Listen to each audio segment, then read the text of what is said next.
예, 이수환 전문 기자 모시고 SK온의 배터리 생산 시설 관련된 얘기 해보도록 하겠습니다. 안녕하십니까? 안녕하세요. 이수환입니다. 올해 배터리 시장 전반으로 어떻게 좀 보십니까? 흔히 얘기하는 리밸런싱이라고 봐야 되겠죠. 리밸런싱. 리밸런싱. 그러니까 용어는 굉장히 좀 그럴싸한데, 일종의 감산, 그리고 유휴 시설의 용도 변환, 이렇게 좀 정리할 수 있을 것 같습니다. 감산을 해야 됩니까? 감산이라는 게 이제 보면 이제까지 한국 기업들이 이런 식으로 얘기를 많이 해왔어요. 특히 두 가지였는데, 첫 번째는 수주 잔고가 얼마다. 혹은 몇 기가와트시를 확보했다. 그리고 두 번째는 지금 생산 용량 캐파가 얼마다. 이런 식으로 이야기를 해왔거든요. 근데 네. 이제 반도체 같은 경우에도 우리가 이제 빅그로스 이런 얘기를 합니다만, 전체적인 어떤 그 투입량 대비 원료 투입량 대비 가동률 이런 것들에 대해서는 구체적으로 알려진 바가 없습니다. 그렇죠. 왜냐하면 이게 반도체나 다른 전자부품 산업도 마찬가지입니다만, 특히 배터리 같은 경우에는 전기차의 어떤 판매량에 많이 좌지우지 되는 경우가 있거든요. 네. 근데 이제 지난해 전반적으로 완성차 기업들의 실적이 썩 좋지 못했습니다. 네. 그게 가장 결정적인 이유라고 봐야 될 것 같아요. 그러니까 우리가 아주 클리어하게 네. 지금 현재 생산 캐파가 네. 100개를 만들 수 있고 올해 한 90개로 줄인다든지 네.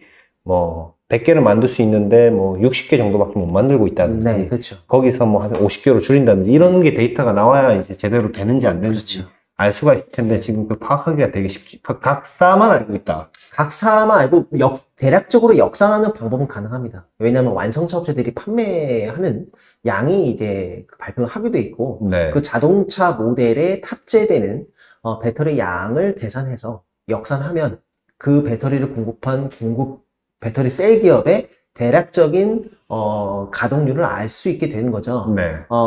이런 걸로 감안해 봤을 때 물론 이제 가정이긴 합니다만, 예상이긴 합니다만, 전반적으로 가동률도 사이트에 따라서는 절반 이하로 떨어져 있는 곳들이 있는 것 같긴 합니다.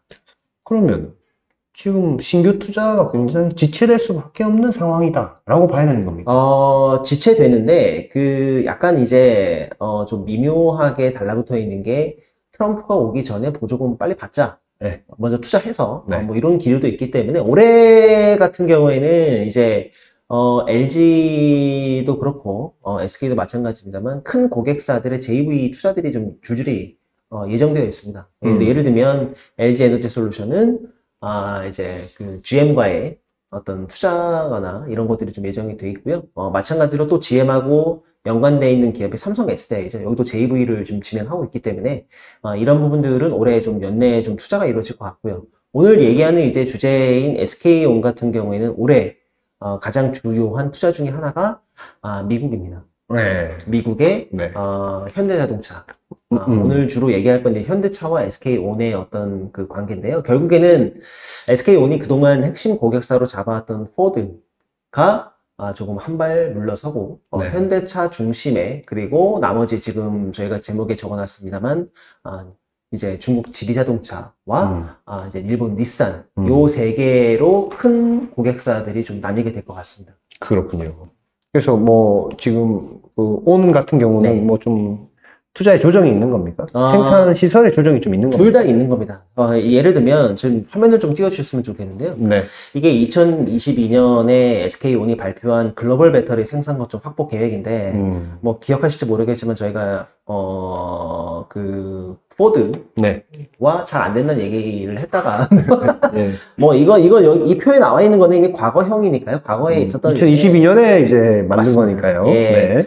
포드는 이미 지난해에 공식적으로 LG가 하는 걸로 결정이 돼 버렸고요. 네. 그다음에 이제 헝가리 바로 밑에 이제 헝가리 코마롬 2반차 공장이 있는데, 네.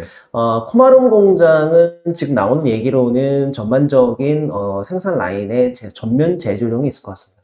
왜냐하면 코마롬 공장이 이제 보통 헝가리 1공장이라고 하는데, 네. 여기가 첫 번째로 만들어진 공장이었고요. 여기서 주로 만들었던 거는 이제 다임러 트럭, 네. 승용차용 제품들을 좀 많이 넣었고, 벤츠 일부 전기차용 배터리도 여기서 만들었고요. 네. 신공장인 2반차로 메인 거점을 옮기고, 조금 이따가 말씀드리겠습니다만 코마론 공장은 생산 전면 재조정이 불가피할 것 같습니다. 왜요?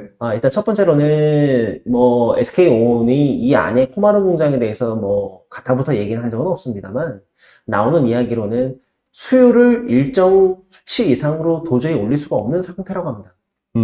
그래서 또 시설도 굉장히 좀 낡았고요, 이제는. 그래서 좀 이럴 바에야 빨리 갈아엎고 새 라인으로 까는 게 낫다고 좀 판단을 한 것 같고요. 네. 그 다음에 중국은 좀 빼겠습니다.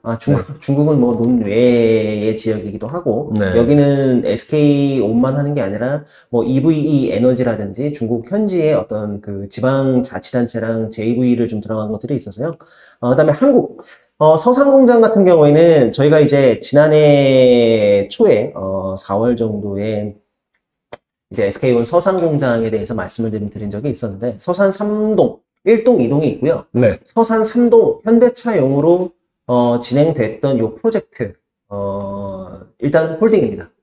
안 한다는 얘기입니까? 안 하진 않대. 건물은 다 지었어요. 제가 직접 뭐 가보기도 했고 눈으로 보기도 했는데 건물은 다 지었는데 이 안에다가 장비는 넣지 않을 겁니다. 당분간은. 당분간 넣지 않을 현대차, 아까 말씀드렸던 현대차의 투자 계획이 전면 재조정됐기 때문입니다. 요거는 조금 바로 이어서 말씀을 드리면, 현대차의 배터리를 생산할 계획이었던 서산 3동은 미국 조지아 공장으로 넘어갔습니다. 그건 왜 그런 거죠? 미국이 훨씬 보조금을 받기 유리한 구조로 되어 있습니다. 보조금이라는 게 배터리 업체가요? 그렇죠. 배터리 업체도 그렇고 완성차 기업도 그렇고. 그렇군요. 뭐 이제 그럼 자동차도 생산 여기서 할 걸 미국으로 간다는 얘기입니까? 그렇죠. 그렇게 봐야 되는 거죠. 그렇게 봐야 되는 거죠. 그리고 그리고 뭐 얼마 전에 며칠 안 됐는데 그 현대차도 미국에다가 전기차 전용 그 라인을 깔아서 이제 보조금 받습니다. 그러니까 미국에서 보조금을 받기 위해서는 두 가지 조건이 만족돼야 되는데 배터리에 대한 원산지 증명이 미국의 조건에 맞춰 부합되느냐. 두 번째는 전기차도 미국에서 만드느냐. 이 두 가지를 전부 부합시켜야 보조금을 온전하게 좀 받을 수 있습니다. 그 정도입니까? 지금 조정? 조정인데, 아까 이제 제가 나중에 말씀드리겠다고 했던 코마론 공장. 그럼 여기서 뭘 하게 되느냐. 그리고 미국 공장, 지금 현재 글로벌 SK 공장, 포드 공장이 두 군데가 있거든요. 하나는 켄터키, 테네시. 테네시는 뭐 잘 알려져 있죠. 위스키의 고장으로. 테네시. 그렇군요. 잭 다니엘. 뭐 이런 특정 브랜드를 얘기해서 죄송한데. 아무튼, 켄터키는 뭐, 많이 알려져. 켄터키 프라이드 치킨 나오는 동네입니다. 이렇게 얘기해야 좀 쉽게 이해해서, 우리나라에 있는 동네가 아니다 보니까. 알겠습니다. 좀 그렇고요. 그, 켄터키 1공장하고 테네시 공장, 저희 그 표에 보시면, 이제, 올해 순차 가동된다고 얘기를 해놨는데, 사실은 굉장히 좀, 이게 좀, 어떻게 보면 좀 요원할 수도 있고, 어떻게 보면 가동인데 포드가 받아가야 될 거 아니에요. 받아가는 물량이 그렇게 의미 있는 물량이 아닐 수도 있을 것 같습니다. 그래서 이제 여기서부터 이제 미국의 어떤 SK의 고민이 생기는데 여기서 들어온 기업이 바로 누구냐? 닛산입니다. 닛산의 원래는 지난달에 닛산과의 어떤 JV 얘기가 먼저 나왔었는데 거기에 들어갈 장비 입찰을 한다는 얘기를 했었고요. 근데 실질적으로는 달을 넘긴 지금 이 시점에서는 공고가 안 나왔습니다. 그래서 닛산이랑 JV를 하는 게 아니라 LG 엔솔 도요타처럼 JV가 아닌 단순 공급으로 바꿔서 진행할 계획이다. 그리고 생산지는 닛산도 온전히 그 보조금을 받기 위해서 미국의 어떤 사이트를 정해야 되는데 켄터키 1공장에 있는 라인을 개조해서 이쪽에 4개 라인 정도를 닛산용으로 집어넣고 거기서 닛산용 배터리를 만들게 되면 닛산은 이제 미국에서 팔 전기차에 대해서는 보조금을 받을 수 있게 되는 거죠. 테네시는요? 테네시는 그대로 온전히 포드가 진행을 하게 될 것 같습니다. 그래서 거기에 대한 리밸런싱이 하나가 있고 다른 하나는 아까 서두에 언급했던 코마론 공장입니다. 이거 오래된 공장이라고 말씀드렸었는데 이 공장에다가 지리자동차 중국 지리차의 각형 배터리를 생산한다는 이야기가 있습니다. 근데 이거는 두 가지 측면이 있어요. 첫 번째, 지리자동차 하면은 보통 사람들이 약간 뭐 아시는 분들은 잘 아시는 기업이겠지만 이 회사가 볼보를 소유하고 있습니다. 그리고 지금 만들어서 지금 이제 부산에 르노 자동차 공장이 있잖아요. 옛날 삼성 르노. 르노 삼성 자동차 공장이 있는데 거기서 폴스타라는 전기차를 만듭니다. 그 폴스타 전기차와 그 다음에 앞으로 볼보가 올해 국내 전 세계 시장에 판매하는 신형 전기차가 있습니다. EX30이라고. 그 자동차 전부 지리차에서 설계한 자동차입니다. 네. 그냥 이름만 폴스타, 이름만 볼보차로 붙는 거거든요. 네. 그래서 지리차가 상당히 실력이 높은 기업인데, 그럼 왜 괜찮던데요? 네. 예. 네. 그럼 왜 지리차는 SK의 유럽 거점에서 배터리 생산에 대한 이런 시나리오 얘기들이 나오느냐? 네. 유럽에 지금 나가지 못하면 좀 뭐 EU에서 중국산 전기차에 대해서 관세 먹인다고 했다가 뭐 좀 조정했다가 좀 얘기들이 왔다 갔다 하고 있거든요. 유럽 현지에서 배터리를 조달받으면 이런 문제들을 상당 부분 회피할 수가 있어요. 그래서 대신에 이제 배터리 형태는 파우치가 아니라 각형 배터리로 진행을 해야 되는데 거기에 대해서 SK온과 현재 이야기를 진행 중이고, SK온도 코마롬이라는 사이트에 각형으로 중국 지리차에 들어갈 배터리를 생산하면 서로 윈윈할 수 있지 않겠느냐, 이런 리밸런싱 이야기도 나오고 있습니다. 그렇군요. 제가 이제 그러면 추가로 좀 여쭤보겠습니다. 네. 코마론 공장, 1공장, 2공장이 오래된 공장이라고 하는데, 네. 1공장 오래됐죠. 1공장 2020년 가동이라고 적혀 있네요. 네. 근데 이 코마론 공장 기존에는 누구한테 공급을 했습니까? 아까 말씀드렸던 그 다임러의 벤츠나 상용차나 그런 쪽에 일부 기존의 내연기관차 플랫폼을 이용했던 전기차들. 그곳은 2반차로 옮겨간다. 예, 대부분 2반차에서 여기가 신공장이니까 2반차 공장에서는 기존에 새로 또 고객들이 어떤 고객들이 있었어요? 원래 애초 고객은 폭스바겐이었어요. 네. 폭스바겐 물량은 SK온이 받게 된 거는 삼성 SDI가 폭스바겐 배기차 물량을 받았는데 단가 조정이 잘 안 돼서 너무 싸게 받아서 싸게 받아다는 지적으로 드랍을 하게 됐고, 거기에 대한 빈 자리를 SK온이 받게 됐고요. 당시 이제 이노베이션이었고. 그건 각형입니까? 아닙니다. 파우치형입니다. 파우치형입니다. 그래서 네. 2반차라는 공장을 지어서 네. 폭스바겐의 배터리를 공급하는 계약을 체결해서 여기서 생산을 해서 공급할 계획이었는데, 폭스바겐에 넣어야 되는데 안 되니까 코마론 거를 옮겨갖고 2반차에서 생산을 하고, 생산을 이제 하고요. 코마론 기존에 있던 코마론 공장에 있는 그거는 지리차 거. 지리차용으로 이제 사이트, 이제 어떻게 보면 약간 도미노 형태로 요걸 뺐다가 여기 넣고, 여기 있는 거를 새로 신규 고객사에 넣고. 그러니까 코마론을 지리차용으로 얘기가 되고 있는 거죠. 예, 아직 확정된 건 아닙니다. 확정된 건 아닙니다. 네. 그리고 한국 서산의 상공장에 이제 공장만 지어놨는데, 네. 거기에 현대차에 들어갈 용도였는데, 맞습니다. 그게 투자가 이제 바로 안 되고, 바로 안 되고요. 조지아로 간다. 그건 언제 가는 겁니까? 논의 중에 있는데, 지금 조지아 같은 경우는 이미 1동은 포드용, 네. 2동이 네. 지금 당장 현대차에 공급할 용도로 아마 지금 이제 그 생산을 하기 막 했을 거예요. 그렇군요. 생산이 몇 달 안 됐는데, 이것만 가지고는 현대차가 당장 미국 현지에서 만든 배터리 셀을 받을 수 있는 양이 안 돼요. 오케이. 안 됩니다. 근데 지금은 이제 한국에서 만든 걸 가져와서 이제 미국에 탑재하고 있는 상황인데, 네. 그걸 대비하기 위해서 네. 또 새로 지어서 거기서 만든 배터리를 현대차에다가 탑재를 하겠다. 이런 계획이 지금 논의 중에 있는 겁니다. 아직 확정은 아니고요. 미국 켄터키 테네시에 있던 블로벌 SK는 네. 켄터키는 닛산용으로 살짝 돌리는 전환하는 거죠. 테네시는 그대로 가고. 그대로 가져가는. 지금 얘기 전반적으로 들어보면 고객이 좀 떨어져 나가서. 근데 여기서 가장 중요한 건 결국에는 포드가 가장 핵심적인 고객사였는데, 예를 들면 LG엔소 같은 경우도 LG엔소라는 GM이 있었잖아요. 근데 GM 말고도 뭐 지금 이제 뭐 도요타라든지 아니면 혼다라든지 이런 고객사들이 굉장히 좀 다변화가 좀 잘 됐는데, SK온 같은 경우에는 포드 외에 이제 포드가 또 전기차 판매가 또 시원치 않으니까 포드에 전기차가 있는지도 잘 모르겠는데.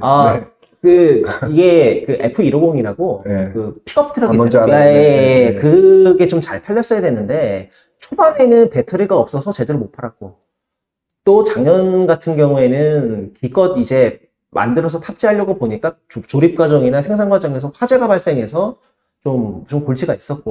그러니까 이 지금 관통하는 주제는 포드, 폭스바겐, 또 현대차는 또 생산 이전까지 생기면서 이제 조정이 불가피한 상황이 된 거죠. 이고, 제가 이제 궁금한 것은, 그러면 연중으로 얘네가 아니고 이 SK온이 이제 시설 투자하는 그 금액들이 있지 않습니까? 올해 늘어납니까? 줄어듭니까? 올해는 무조건 줄어들 수밖에 없죠. 얼마나 줄어들까요? 지금 뭐 그 얘기 나오는 거 아직은 이제 그러니까 이쪽에 나온 얘기들인데, 올해 1분기에 이미 삼성 SDI는 적자가 예상된다고 합니다. 그동안 적자 본 적이 없었거든요. 그래요. 예. 삼성 SDI가 적자 낼 정도면은, 뭐, 이제, 요게 좀 약간, 뭐라 그럴까, 좀, 보는 각도에 따라서 해석이 좀 달라질 수 있는데, 3분기 때요. 네. 지난 3분기 때, SK온이 흑자를 냈어요. 냈는데, 매출이 네. 굉장히 많이 줄었거든요. 네. 이걸 보고, LG 엔솔이 굉장히 가슴 아파했다는 얘기가 있습니다. 왜요? 왜냐? 그 매출 연동해서 소송에서 소송 비용을 받게 돼 있거든요. 보통 당초는 7, 8년이면 다 받을 걸 1조 원 정도 받을 걸 생각했는데 이 정도 매출이면 지금 뭐 7, 8년은 고사하고 소송에 대한 어떤 그 비용이 있잖아요. 그거 다 받는데 10년 넘게 걸리게 생겼다 이겁니다. 네. 그래서 좀 아이러니하지만 LG가 SK온의 부흥을 그 누구보다도 간절하게 지금 원하고 있는 상황이다. 그리고 원래는 SK온이 한 4조, 5조 그 이상으로 이제 투자를 많이 했는데, 네. 올해는 투자 비용이 뭐 절반 이하는 아니겠지만, 절반 수준까지 가까이 좀 줄어들 것 같습니다. 그러면은 SK온이랑 주로 거래하는 장비 업체들은 올해 꽤 허리띠를 세게 졸라매야 되겠다. 이미 지난해 하반기 때 SK온과 거래하는 기업들은 발등에급이 떨어져서 네. LG든 뭐 삼성 SDI든 고객사 다변화에 이미 들어간 상황이고 일부 협력사는 다른 고객사로 확보한 상황이고요. 네. 이제 좀 뭐 뒤에 후방 산업계도 마찬가지지만 이제 정말 각자 도생의 시대가 올해 도래했다 이렇게 좀 봐야 될 것 같습니다. 잠깐만 쉬다가 오겠습니다.